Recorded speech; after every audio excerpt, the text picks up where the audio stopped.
Good day, eh? Welcome to another Mr. Kilroy presentation on behalf of the Freedom Pages. Today, Ottawa.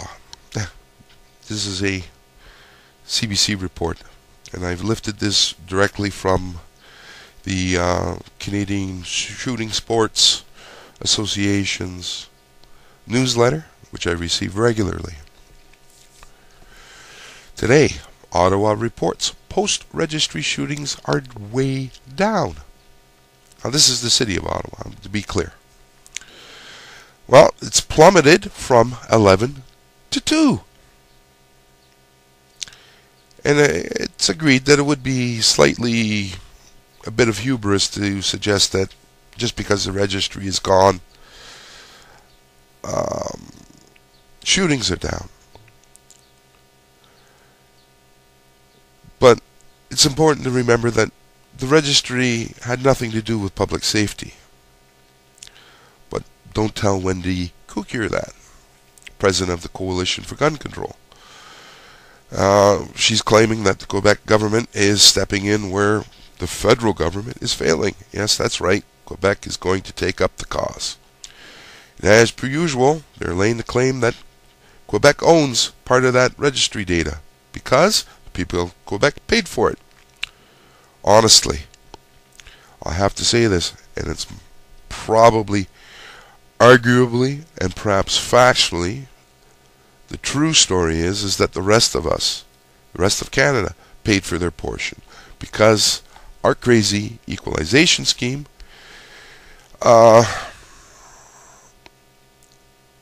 actually returns to Quebec more money than they pay into the federal coffers. So, hey, that's another topic of discussion. The rest of us are paying for all of the crazy harebrained schemes in Quebec. But like I said, that's another topic of discussion. According to Wendy, eliminating the registration of firearms puts lives at risk. Nothing new here. It's the same default mantra of the coalition. Really, Wendy, you need to get some new shtick. We didn't register rifles and shotguns for 133 years. Police managed just fine without it. I would also point out that we've registered handguns since the 1930s. And how many crimes has that solved? How many crimes has it prevented? In prevention, it's prevented 0. And of course, Wendy continues saying that it undermines Canada's ability to meet international obligations in combating the illicit gun trade. Of course, peaceful, law-abiding firearms owners in Canada are supplying all of the tin pot dictators and wannabe tin pot dictators in the world with their own personal firearms. Come on, Wendy, get a life. And of course, the usual registration increases accountability. Accountability, my favorite line. Isn't it normal to actually have to do something first in order to be accountable for something? Again, it's this assumption that every firearms owner is a criminal and is a criminal in waiting. It's highly insulting. I would also point out that the database its security has been breached 300 times. Destroying the database was the only useful thing that accomplished anything to curb the theft of firearms because it got rid of the shopping list for thieves. Highly valuable information. I once read a news report, I can't bring it to mind where, but in fact a Hells Angel in Quebec, imagine that, in Quebec, when his whole house was raided, several pages of the registry were found in his possession. Man, isn't that a great shopping list? Oh, boy. And she goes on to say that it provides useful investigative information for police officers for tracing purposes.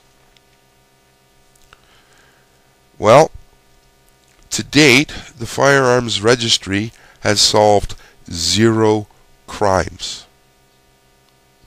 It has prevented 0 crimes. And of course, she always brings up that canard: risk of violence or suicide.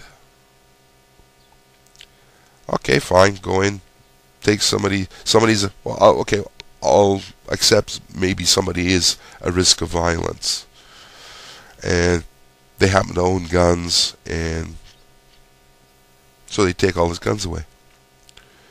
Well,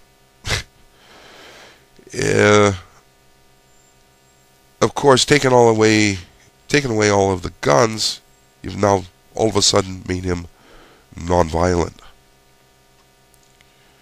In what universe? Suicide. If somebody's going to commit suicide, it matters not whether there is a firearm present. It's called substitution. They'll find something else to do it. And of course, Bill Blair has to chime in. And he says gun seizures are down 40%.